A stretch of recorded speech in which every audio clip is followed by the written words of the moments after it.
这是一群年轻时尚的孩子，他们在学习着一种有着3道弯特色的舞蹈。熟悉它的人们会知道，这与敦煌壁画中 S 型舞蹈造型异常相似。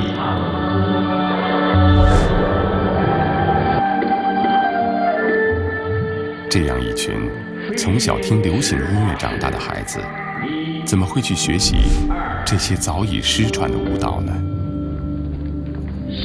也许他们每个人心中都有梦想，但一定有些梦想是跟敦煌有关的。反身击鼓式。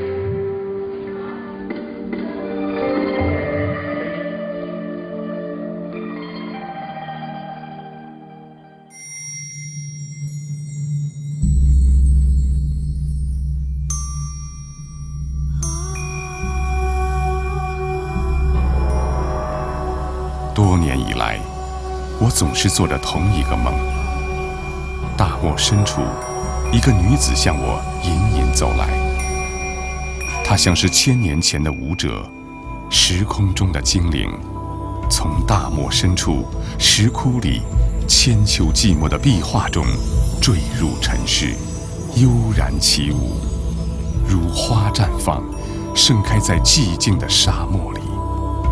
待我渐渐穿越时间的沙砾，靠近那悠远的舞梦。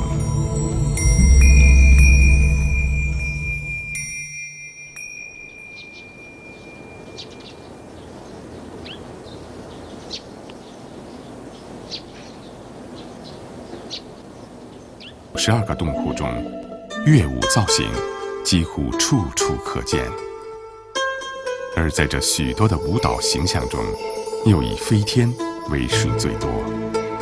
据统计，敦煌壁画中有大大小小的飞天，总计4500余身。他们当中，年纪最大的飞天已有1600多岁了，而最年轻的飞天也有将近600岁。他们究竟是上千年前的舞者，还是极乐世界里的天女，又或是历代敦煌画工们妙手偶得的创造？这天衣飞扬、满壁风动的神韵，留给后世一个个谜题。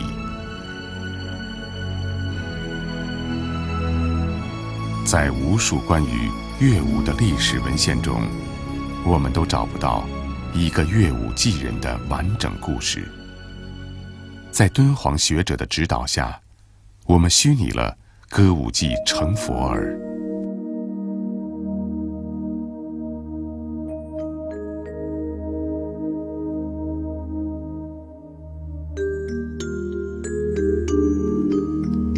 它的原型是成千上万个教坊舞伎和民间艺伎，它将带我们走进那段尘封的历史。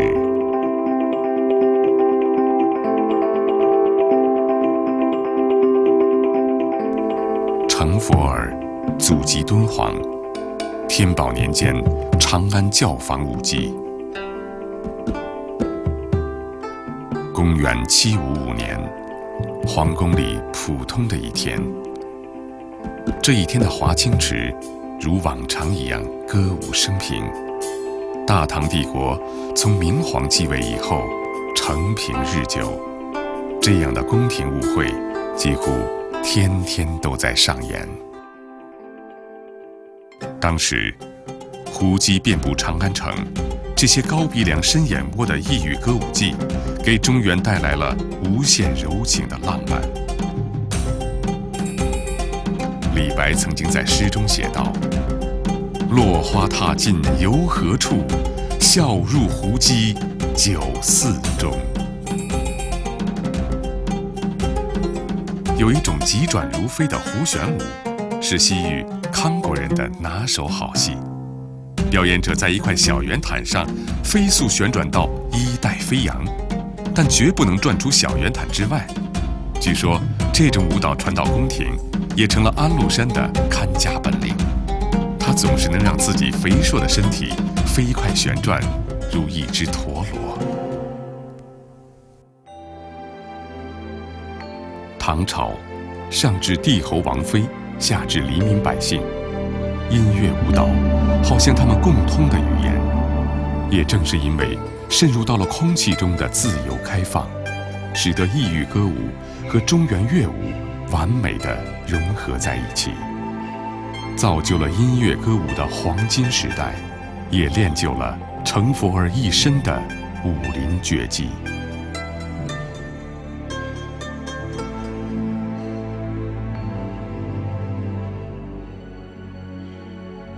当整个大唐王国都沉浸在歌舞升平中时，那个善于跳胡旋舞的安禄山扯起了叛乱的大旗。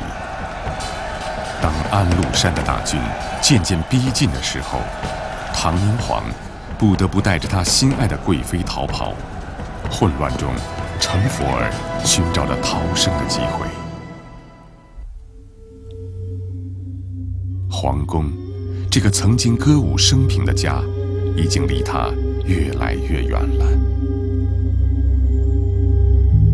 他现在唯一的希望，就是回到千里之外的家乡敦煌。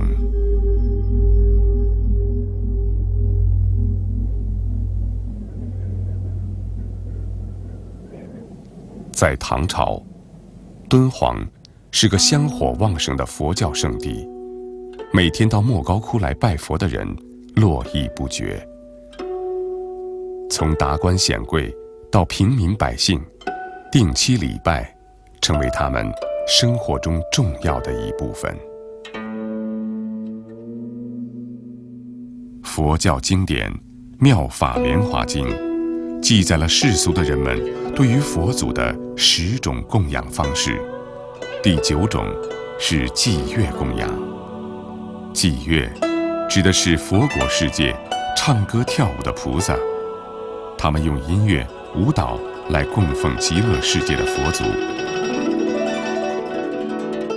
所以，我们能够见到敦煌壁画中有无数这样的舞蹈形象。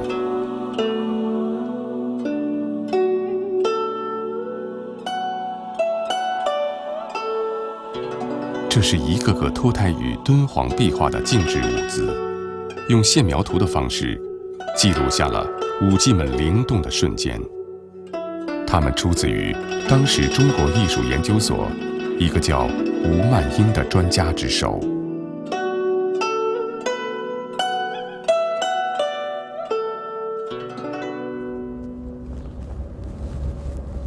那是1977年的6月，中国艺术研究所组织的一个舞蹈研究小组前往大西北，是为了在沉睡1000年的壁画中寻找舞蹈的形象。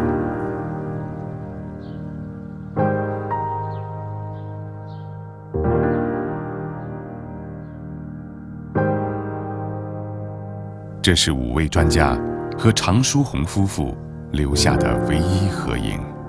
太惊讶了，我们真觉得，要喊敦煌万岁，就是一个音乐舞蹈博物馆，每一个洞窟几乎都有音乐和舞蹈。我简直是就是目不暇接吧。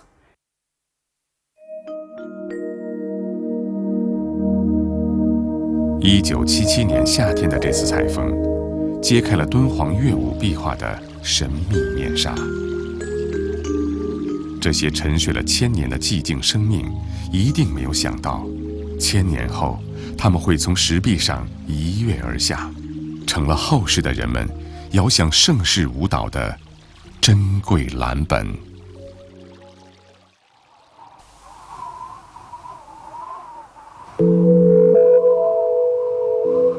现在，距今最久远的乐舞壁画已经有1600多年。时空的隧道中，没有人确切地知道他们都经历了什么：战火、兵患、风雨，太多的伤痕，太多斑驳的色彩，呈现在我们的眼前。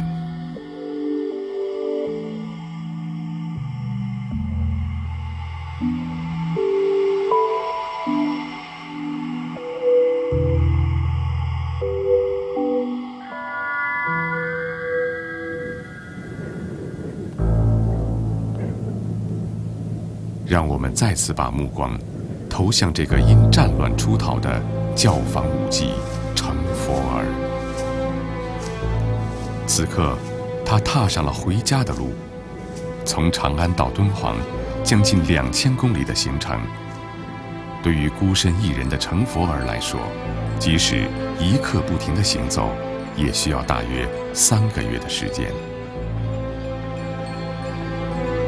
回乡的路上，成佛儿遇见一路西来的粟特商队，他们将西方的毛皮变卖到中原，但是战乱也阻断了他们的行程。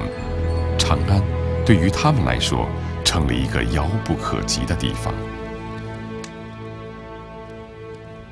这一天，他遇见了几个敦煌的老乡，同是孤身在外的旅人。成佛儿向他们讲述起曾经宫廷里欢歌起舞的生活。很小的时候，成佛儿被选入教坊，这里是皇帝培养乐舞人才的学校，从各地选取平民家的女子进入教坊，主要学习琵琶、箜篌等乐器和当时流行的歌舞。教坊的人呢，和那个太常寺不一样。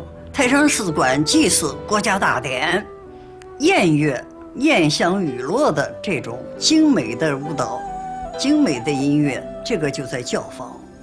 以唐玄宗在的时候，这个教坊最兴盛，人也多。这是一幅有关宫廷乐舞生活的缩影图，对唐代宫廷乐队的演奏规模、方式、乐工的服装、发饰描绘得很传神。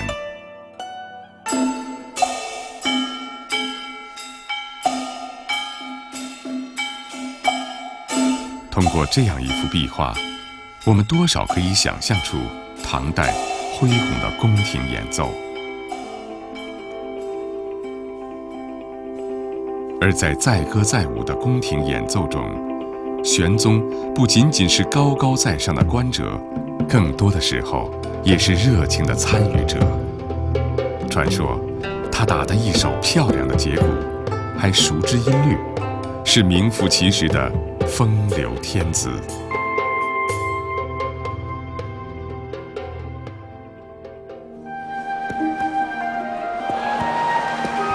这是奥运会赛场上的盛装舞步。要训练出这样会跳舞的马，必须要专业的驯马师，至少花费6、7年的时间。而唐玄宗就曾经饲养过这样的马。这个陕西出土的五马衔杯纹鎏金银壶，真实再现了盛大庆典时五马口衔酒杯，跪拜在地，向皇帝祝寿的情景。安史之乱的时候，好多那个舞马都跑到那个人家家里去了。等到音乐一响呢，这些马就是老蹦跶蹦跶跳，他们就奇怪，说是中了邪了。后来发现呢，不是，是他从前经过训练，一听音乐他就会蹦起来，他就按照音乐打节奏。到底是空前繁盛的大唐王朝，而成佛儿就恰恰经历了这样辉煌的时代。公孙大娘也是全国尽人皆知的舞蹈明星，她把舞剑的技法融入了舞蹈，发明了剑气魂托舞。而她为表演这舞蹈所设计的美丽军装，也是当时很多贵族女子最喜爱的时装。能不能从这样的字体里感受到一种气势？据说这是唐代书法家怀素从公孙大娘的舞蹈中得到了灵感。台湾的舞蹈家林怀民又依据这样的字体编创了类似于狂草的舞蹈。文化总是这样奇妙。莫高窟的壁画，盛唐怀素的书法，公孙大娘的剑气舞，2006年林怀民的狂草舞，隔着遥远的时空，竟然拥有如此相同的神韵、气质。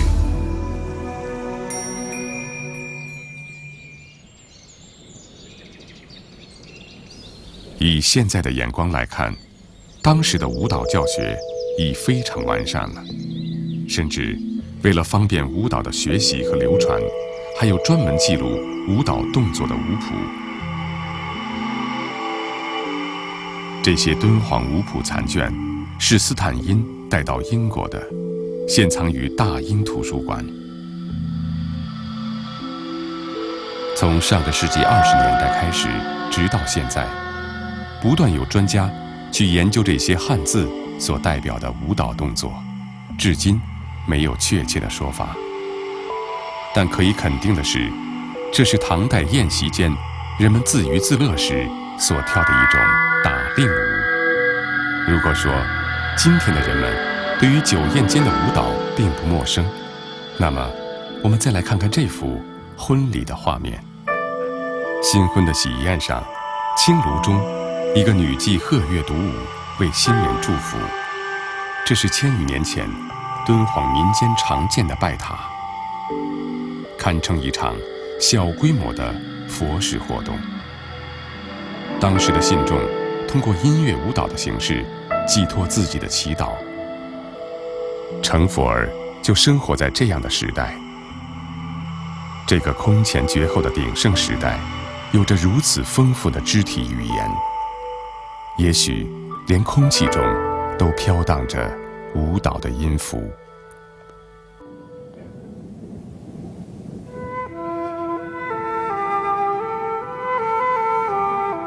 这是成佛儿生命中最艰难的一次旅行。从小在教坊长大的成佛儿，曾经他的生活中只有舞蹈，生活也只教会了他跳舞。而今他必须要学习着去面对以前无法想象的艰难险阻。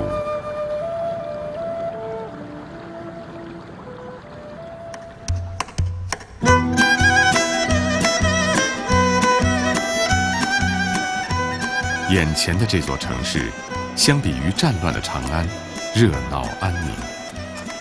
现在，我们已经不大能想象当年敦煌的繁盛。它是丝绸之路上的重镇，往来商旅的必经之处。汉人、粟特人、突厥人、回纥人在此混居，各种宗教信仰的人和睦相处。敦煌以它的宽容成就了这个城市的繁华。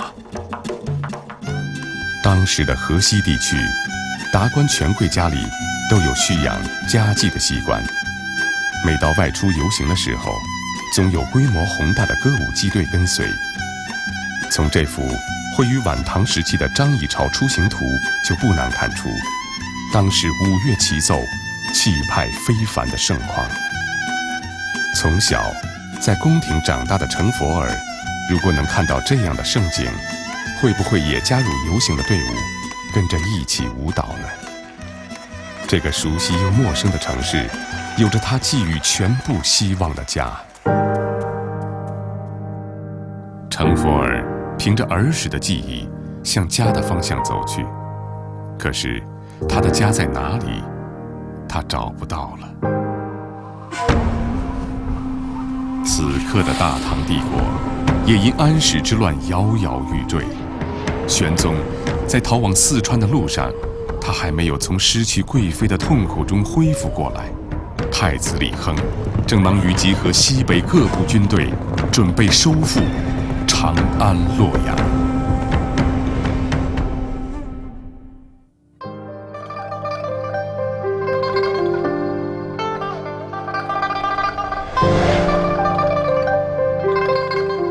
皇宫出逃，又找不到家的成佛儿，只能依仗自己在宫廷中学到的技艺，卖艺为生了。人们看到了来自皇宫的神韵，无不称奇叫绝。就连当地的画匠也跑来欣赏成佛儿的舞姿。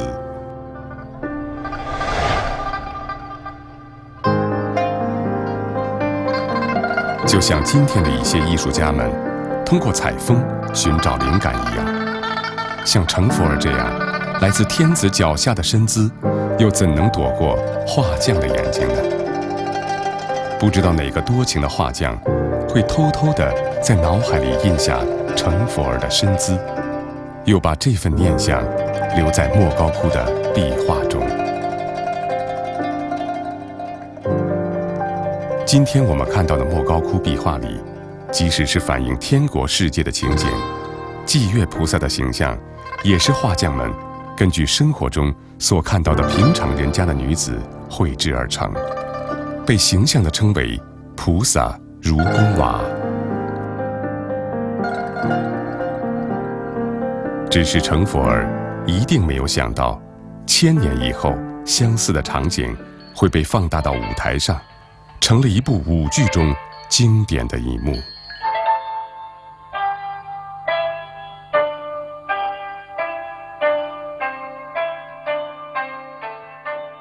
这就是1979年飞升海内外的舞剧《丝路花语》，它结束了10亿人看8个样板戏的时代，被誉为东方的天鹅湖。整部舞剧第一次引用了敦煌壁画中的很多舞蹈造型，只是壁画中的造型全是静止的瞬间，怎样才能加进去律动，成为流动的舞蹈呢？所有的那个舞蹈，你看编的成功的段落和是成功的舞姿，它都是这个有这个 S 型的这个动律。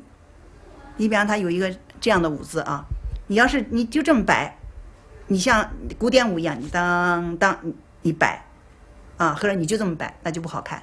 你看你要是有了线路，你看 S 型的一个线路上去，梆，你再一摆，它就好看了，味道就不同了。舞剧中鹰娘弹奏琵琶的舞姿，呈现出了敦煌舞蹈 S 型的特点。它的原型来自莫高窟112窟的一尊反弹琵琶的祭月菩萨。也许这真是当年集市上那个尽力舒展身姿的小小身影。不过以今天的眼光来看，这样高难度的反弹琵琶技巧是超乎想象的。无论反弹琵琶是真有其人、其事、其形、其声，还是某位画工兴致所致的个人创作，这个身姿已经成了我们去怀念大唐乐舞盛世的一个经典符号，距今1300多年了。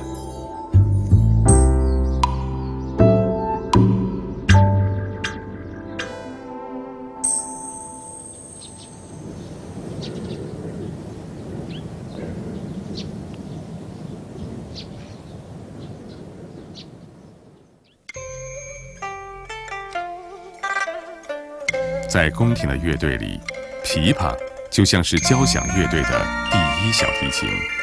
清商乐、西凉乐、高昌乐，这些流行于朝野的10部乐，都是以琵琶演奏为主。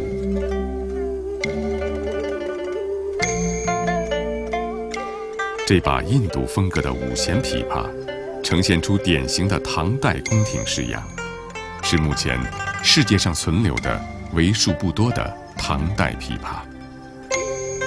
我们不知道当年成佛儿是否亲手弹奏过这样的琵琶，不过此刻他永远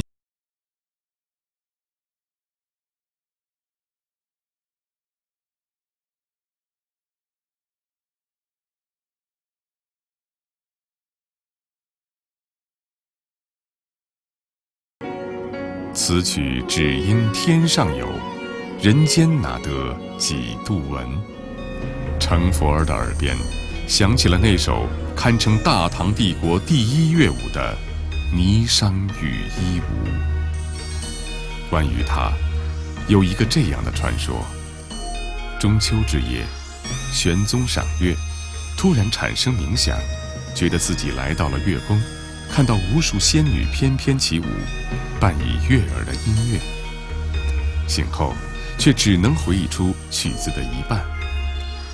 后来，他听了西凉总督献来的印度婆罗门曲，才把后一半补齐。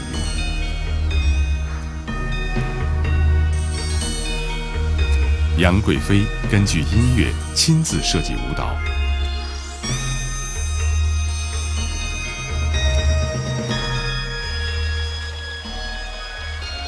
白居易也感慨道：“千歌万舞不可数，旧中最爱霓裳舞。”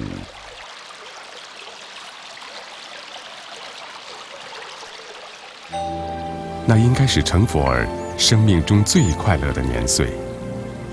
从进入教坊那一天，他就习惯了把自己最美丽的舞姿呈现给杨贵妃，然后由杨贵妃献给唯一的观众唐明皇李隆基。对于他来说，生活不是辗转流浪，跳好学过的每一支舞就足够了。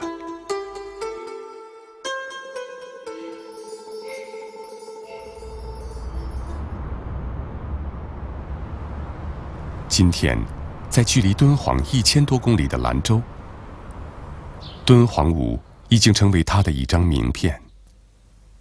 就是1978年，丝路花语初露峥嵘的时候，甘肃省艺术学校校长高金荣就已经开始深入到敦煌莫高窟，潜心研究敦煌舞，并且开始了教学实践。从黑白的照片到彩色影像，从10几岁的孩子到几十岁的专家，40多年，高金荣从没有停止。手把手教过的这些舞蹈，最终形成了一种流派——敦煌舞。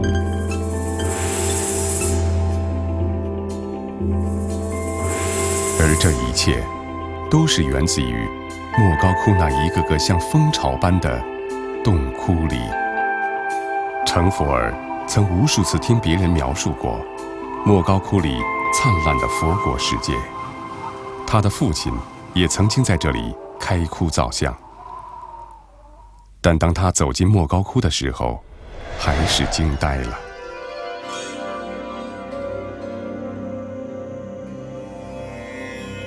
莫高窟里的很多洞窟，都是一个个轻歌妙舞的极乐世界。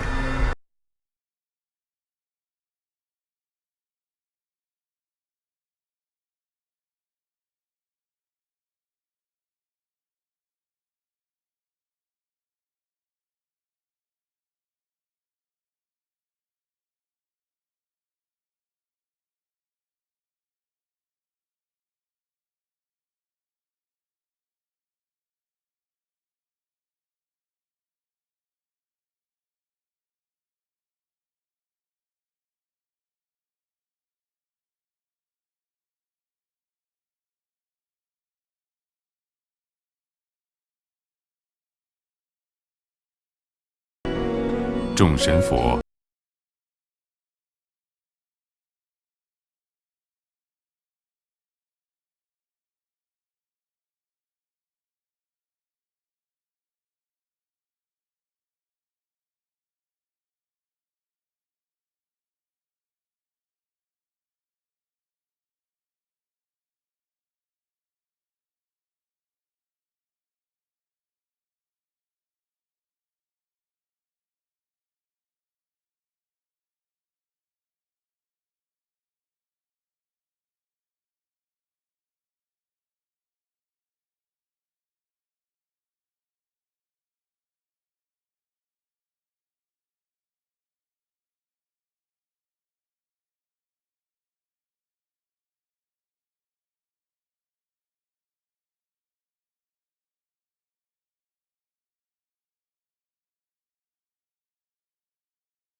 不就是自己在街市上卖艺的舞姿吗？在壁画所描绘的极乐世界里，没有战争和逃亡，没有疾病和饥饿，也远离了一切忧愁与烦恼。人们所能想象的一切美好，尽显无疑。成佛儿只觉得这一切的美好如真如幻，好像自己也跟着一起舞蹈起来。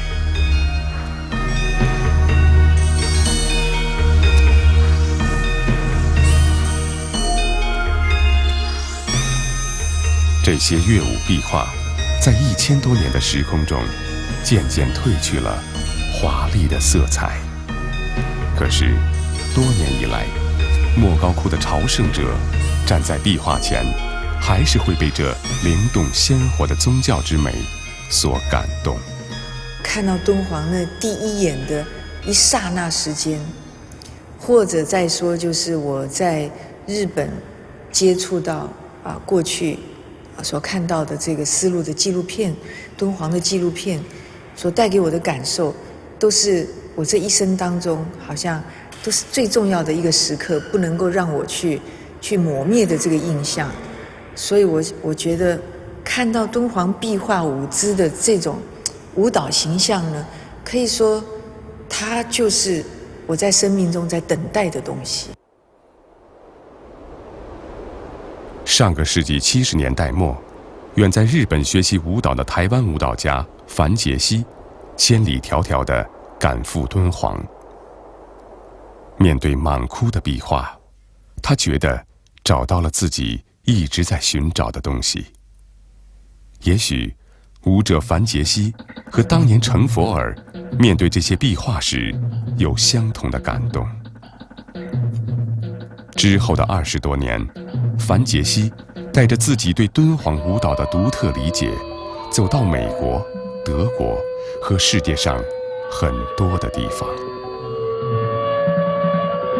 我觉得形象是让我们获得了参考，获得了灵感，但是我希望舞蹈的肢体展现是抽象的，而且是把敦煌这个大文化的精神把它拿出来延伸，跟新时代结合。这是北京保利剧院的一场大型舞台剧《敦煌》。先歪左边，然后脚吸进来，站起来，后面的脚不能动。对对，你先左边那个脚就可以吸进来。等一会儿。樊杰希被邀担任舞蹈总监，这是他生命中最重要的一场演出，也是他第一次把自己的敦煌舞蹈呈现给内地的观众。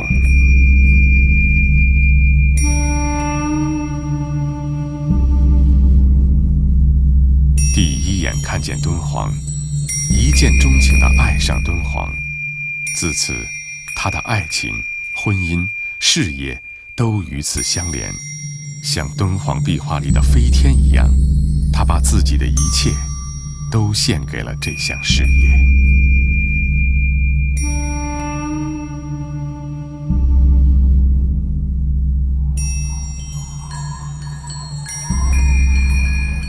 对于成佛儿来说，他已经渐渐习惯了在敦煌的生活。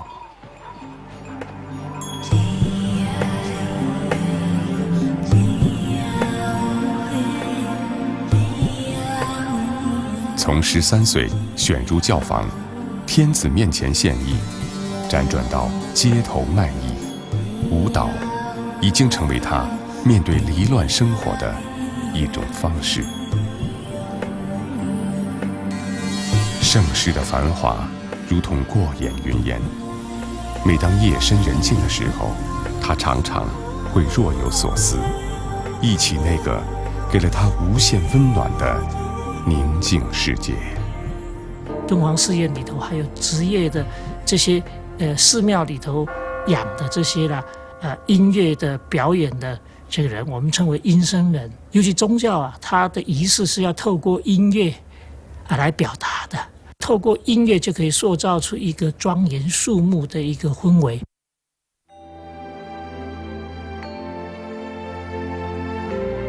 也许成佛儿会像专家所言，在佛祖庇佑下，成为寺庙里的阴生儿，古寺青灯，半佛终老。也许他终于遇到了一位钟情于他的画工，嫁人生子，过起了人间烟火的生活。毕竟，一个从小就没有家的孩子，怎么会不渴望一份家的温情呢？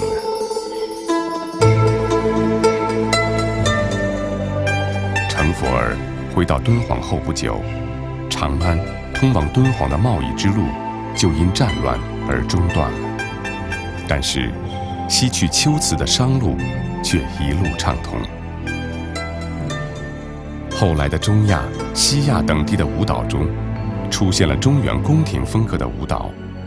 我们不妨大胆地揣测，或许正是成佛儿等宫廷舞伎们流亡至此的原因吧。一切只是我们的猜测罢了。对于偌大的历史而言，一个小小的舞伎只是沙海里的一粒尘埃。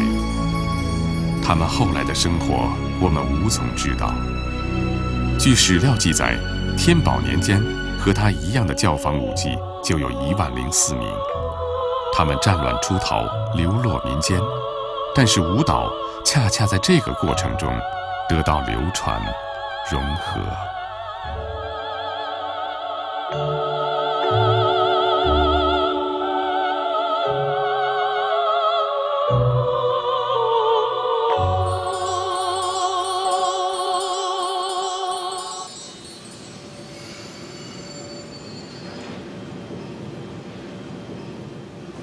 这就是那个饰演教坊舞伎成佛儿的女孩。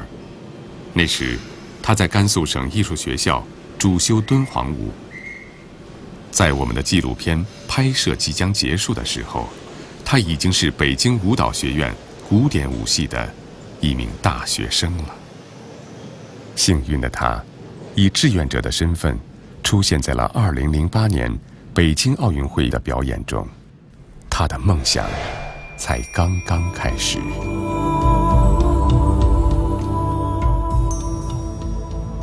敦煌是一个文明的奇迹，它承载着凝固的历史，也散发着流动的神韵。从教坊舞伎成佛儿到舞蹈学院的青春少女，她们都为敦煌而舞蹈。文化就是这样一种奇妙的东西，总在千丝万缕中发生着关联。也许，这就是敦煌乐舞壁画恢宏而强大的生命力。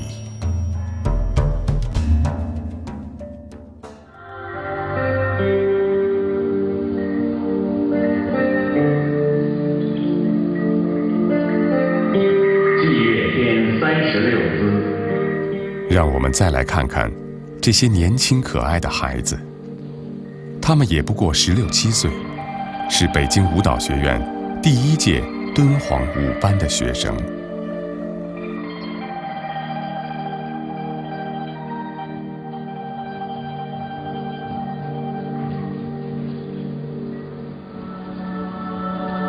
敦煌舞有一定的宗教色彩吧，然后很神秘。我觉得敦煌舞蹈是对敦煌文化的一种传承。我们用舞蹈的形式把敦煌这种文化传播给大家，然后把古代的东西呈现给现代人。